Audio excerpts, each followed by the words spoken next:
السلام عليكم. اهلا طلاب الصف الثالث الاعدادي. عايزين في الفيديو ده نذاكر البلاك بيوتي، القصة باي انا سويل.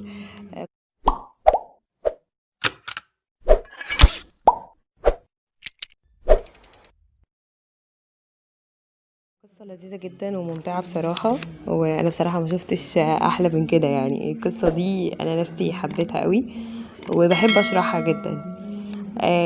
القصة دي اسمها الجمال الأسود، وهي اتكتبت بواسطة أنا سيويل.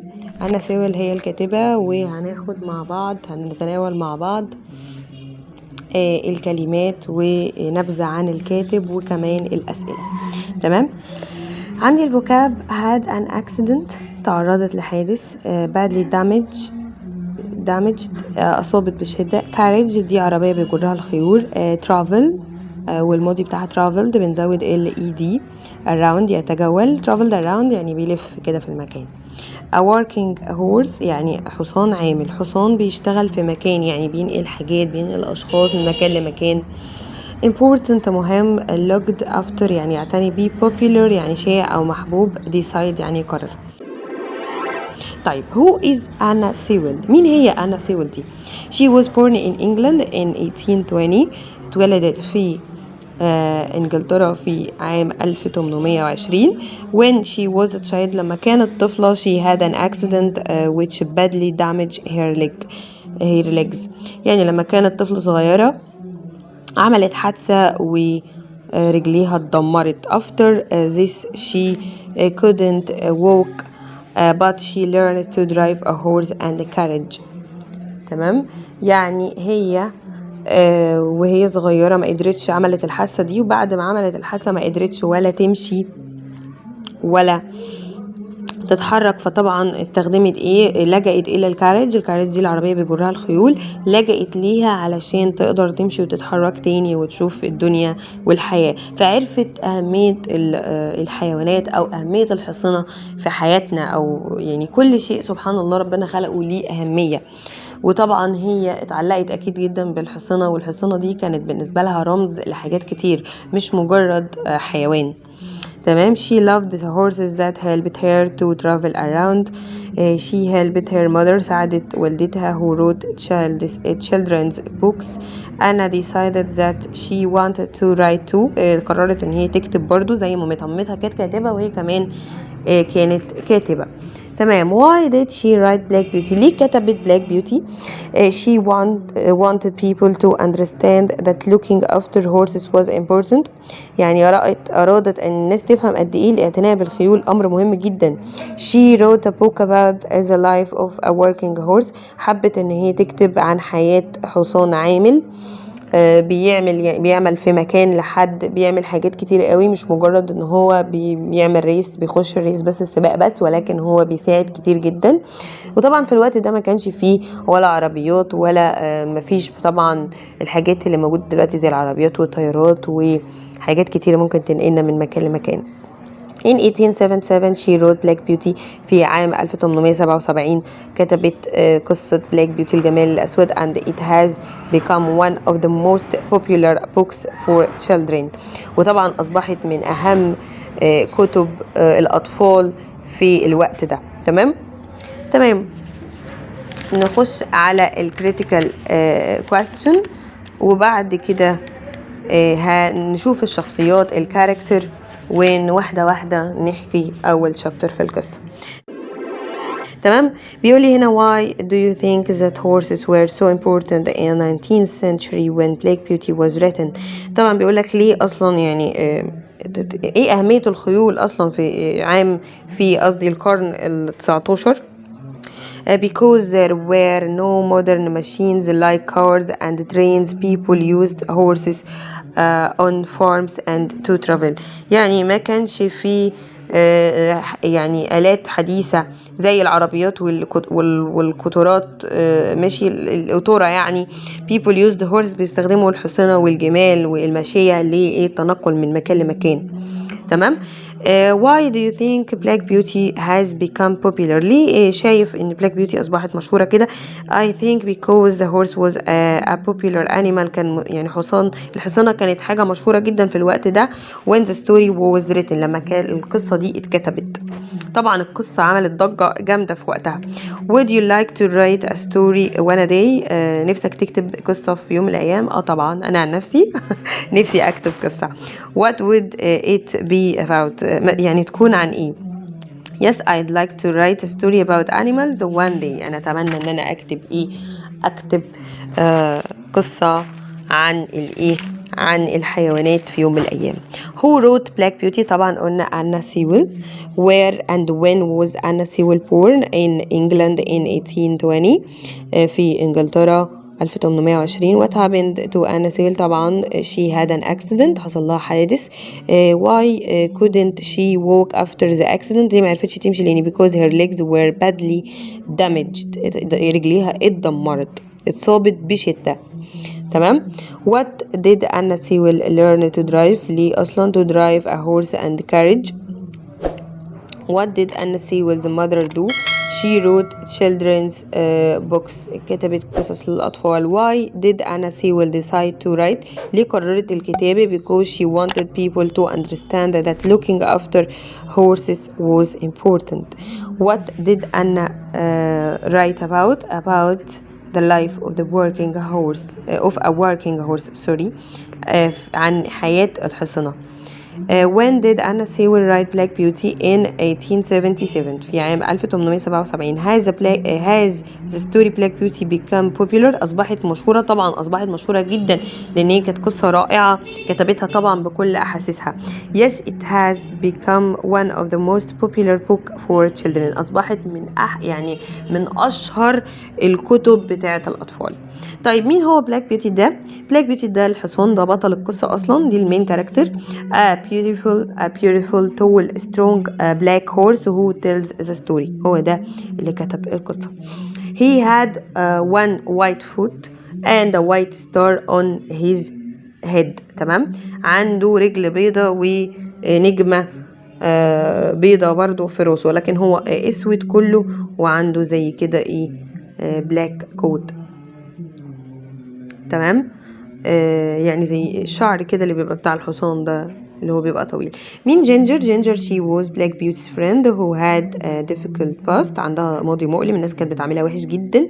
a tall horse with a sad face، هي كانت عابسة دايما. ماري ليجز، مين هي ماري ليجز؟ a short small and fat horse who carried the children at Square Jordans. هنعرف دلوقتي مين هو Square Jordans. ماري ليجز دي كان حصان قصير وصغير وكان تخين شوية، وكان بيشيل الأطفال بتاعة سكوير جوردن، وكان يعني he was a jolly gentle horse، كان مرح جدا ولطيف. فارمر جراي، مين هو فارمر جراي؟ a kind man who was Black Beauty's first owner، هو أول واحد مالك لبلاك بيوتي. سكوير جوردن، مين هو سكوير جوردن؟ he bought Black Beauty from Farmer Gray. he was kind and gentle with his horse. طبعا مين فارمر جراي؟ اول مالك للحصان. مين بعد كده اللي اشتراه منه؟ اللي اشتراه منه بعد كده كان سكوير جوردن. سكوير جوردن ده اللي اشترى بلاك بيوتي من فارمر جراي. الاتنين كانوا كويسين وبيعاملوا الحصانة بشكل كويس، ولذلك ان بلاك بيوتي كان من الحصانة الكويسين الجيدين يعني. تمام. he was kind and gentle with his horse. he lived in a big house in Pertwee Park. Pertwee Park ده المكان اللي كان عايش فيه سكوير جوردن. ندخل على مسز جوردن، دي كانت she was سكوير جوردن's wife، كانت مراته، who named the horse Black Beauty، هي اللي سمته Black Beauty. تمام. جون مانلي سكوير جوردن's helper، مساعد سكوير جوردن. he is a kind man who looked after Black Beauty، هو كان راجل طيب كان بيعتني ببلاك بيوتي. جو جرين a boy who helped جون مانلي، ده ولد جابه بعدين يعني في شابتر 3 جابه عشان يساعده معاه. جون مانلي ده كان مين؟ كان مساعد سكوير جوردن. سكوير جوردن ده كان من أثرياء المدينة، تمام. كان عنده مكان الاسطبل كبير قوي للحصنة، وكان بيعتني بيهم كويس جدا، كان بيعملهم كويس. جون مانلي كان متربي على ايديه، وكذلك هو كان بيعملهم بطريقة كويسة جدا. ايرل سميث، وده اللي هناخده بعدين في اخر القصة، ده اللي هيشتري بلاك بيوتي من سكوير جوردن في الاخر خالص. ليدي سميث دي مراته، ويورك ده كان مساعد بتاعهم. تمام اوكي. في عندي شخصيات تانية، ولكن افضل ان احنا نبدأ في part 1 chapter 1، وبعد كده نبقى نرجع للشخصيات دي لان هم في الاخر خالص. تمام. الناريتور يعني الراوي. فيلد حقل زي ما قلنا. ليتل وود غابة صغيرة. at the top في القمة. along يعني امتداد. bottom يعني اسفل. بوابة يعني جيت. owner يعني مالك. healthy يعني صحي. as kindly as بلطف جدا. have a great fun يعني يلهو كثيرا. have races يعني بيتسابق. excited يعني مفتعل او مثار، جاية من التشويق، جاية من exciting. كيك يعني يركل، وبايت يعني يعض. كول اوفر ينادي. جرو يعني ينضج او يكبر. جنتل يعني لطيف، وادفايس يعني نصيحة. كوت الغطاء اللي كان على راسه اللي هو الشعر بتاع الحصان. سون قريبا. بول يعني يجر الكارج، بتعمل بولينج او بولد الكارج اللي هي بتتزق يعني بتتسحب. explain يعني يفسر. وكايندز انواع. kind لوحدها ممكن تبقى حسن او طيب، ولكن kinds ممكن تيجي بمعنى انواع برضو. find يكتشف. true صحيح. lovely جميل. comfortable يعني مريح. عندي هنا stable اللي هو الحظيرة بالظبط. helper مساعد. look after يعتني بيه. جولي يعني مرح. laugh يضحك. with sad face يعني بوجه حزين. على جينجر لما قلنا عليها with sad face يعني بوجه دايما حزين. in the past يعني الماضي. bring يعني يحضر. و frightened خائفين. anymore بعد الآن. تمام. نبدأ chapter 1. The first place that I can remember is a large field with a little wood at the top where I lived with my mother and some other horses. تمام. نقف لحد أول جملة ونشرحها. أول حاجة أنا فاكرها مكان حقل كبير جدا وغابة في القمة. أنا عايش مع والدتي وبعض من الحصنة. A small river في نهر صغير ran along the bottom of the field. If I stood at the gate to the field لو أنا واقف على البوابة I could see my owner's house أقدر أشوف بيت المالك بتاعي. next to a road. the owner farmer gray الأونر بتاعه هو farmer gray أول واحد خالص. was a good man. he gave us healthy food and he spoke to us as kindly as he spoken to his children.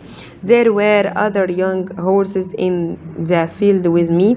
كان في حصنة تانية معايا but I was the youngest. أنا أصغر واحد. I used to run with them. أنا كنت بجري معاهم and have great fun وبمرح. we used to have races بنتسابق مع بعض. and when the greatest horses got too excited they kicked or bite. لما بيبقوا فرحانين قوي ومنفعلين في السباق بيعملوا ايه؟ بيعضوا وبيرفسوا. kicked or bite يعني ايه؟ بيعضوا ويرفسوا. next to them اللي جنبهم. one day when my mother saw what was happening she called me over to her. listen to me. the horses in the field are all good horses but they are not all like us. يعني كل الحصانة دي كويسين جدا لكن مش كلهم زينا. I don't think you have ever seen me bite or kick anymore. انت عمرك ما شفتني انا بعض او برفس. I hope that you will grow up to be gentle. انا عايزاك ان انت تكون لطيف and good وتبقى حصان كويس. never bite or kick. bite يعني يعض. تمام. even when you are just playing a game. حتى لو كنت بتلعب ما تعملش كده. I have never forgotten my mother's advice.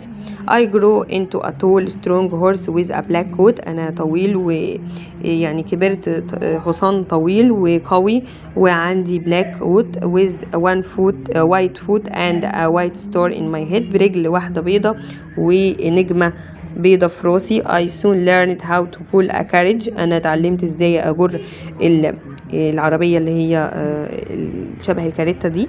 sometimes I pulled the carriage with my mother and she helped me to learn what to do. انا كنت بجر معاها وهي علمتني ازاي ان انا اجر وعلمتني حاجات يعني.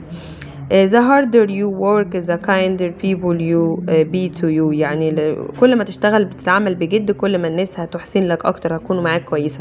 my mother explained one day I hope you find a good owner. اتمنى ان انت تلاقي مالك كويس. however there are many kinds of men. في رجالة كتيرة جدا وانواع كتير. some are as good as our owner. في منهم الكويس زي المالك بتاعنا but some are bad. وفي ناس تانية وحشين.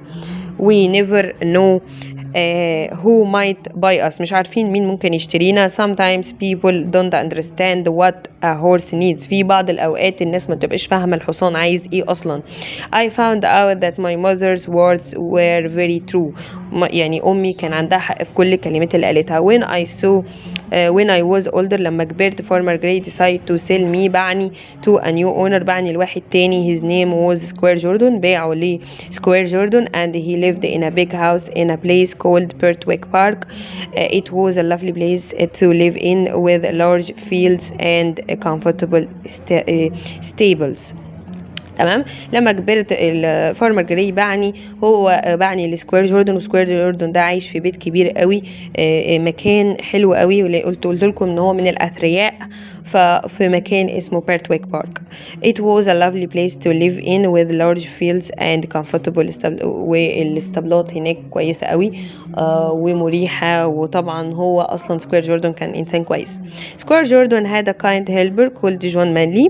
هو عنده برضو مساعد كويس اسمه جون مانلي who looked after me and I soon became good friends with the other horses. انا كمان اصبحت صديق كويس جدا للحصنة.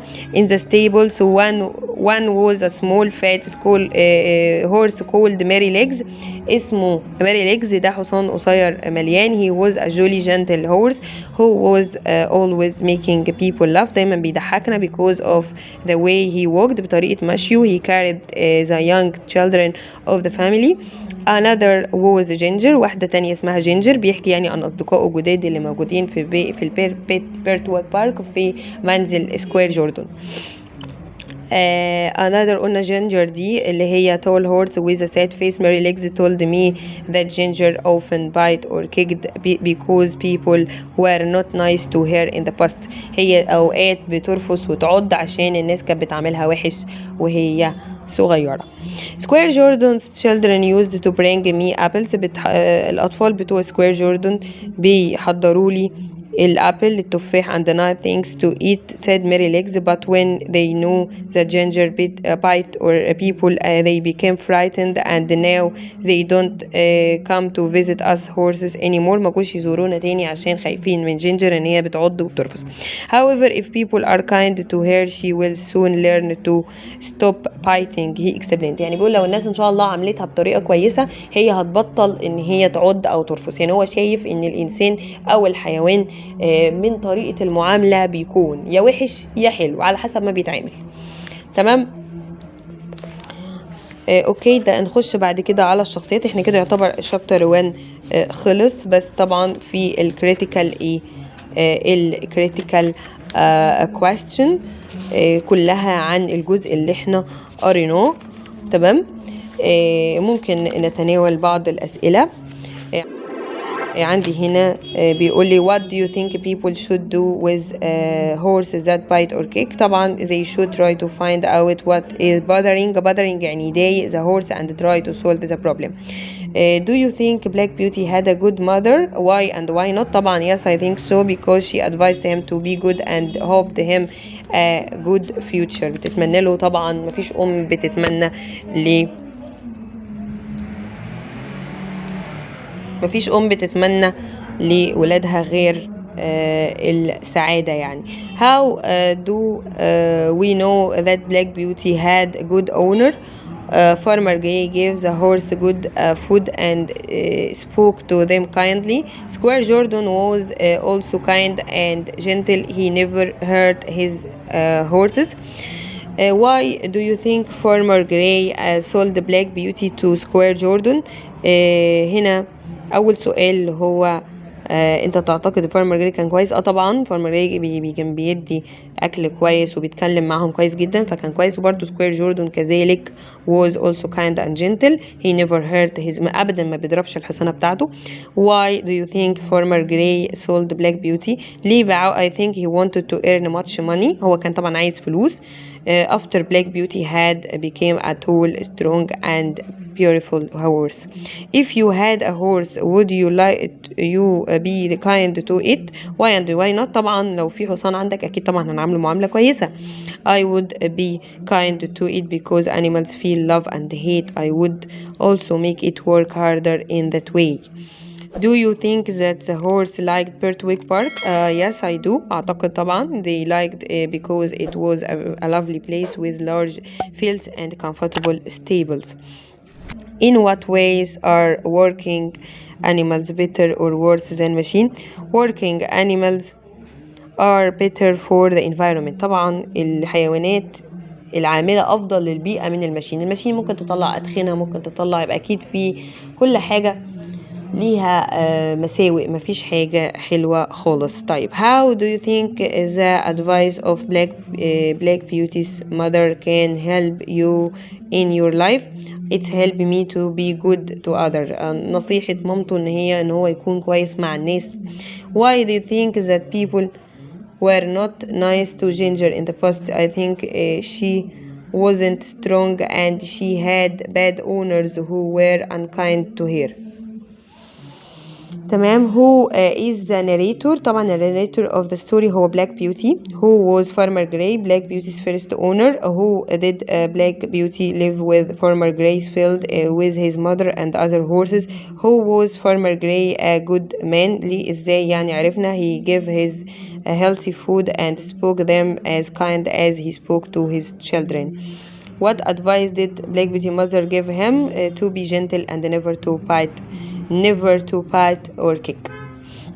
what did Black Beauty look like when he grew up? he was tall, strong with white foot and white star on his head. تمام.